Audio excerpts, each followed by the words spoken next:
This is Steve Pastillo from P2 Automation. Here's an example of a simple productivity hack that we did for one of our clients.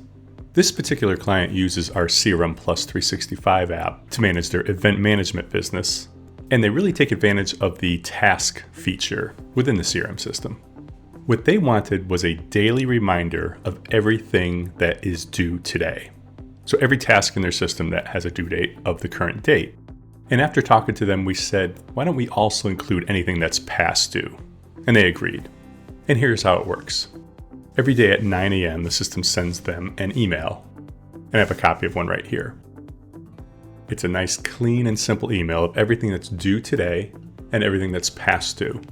We recommend to our client to be somewhat descriptive in the title.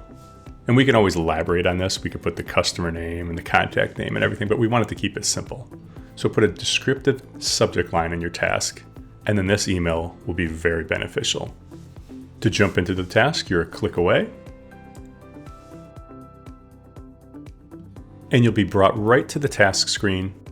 You can either act on the task, you can click the link to get to the contact or the account that this is referring to, and when you're done, you can simply mark it as complete.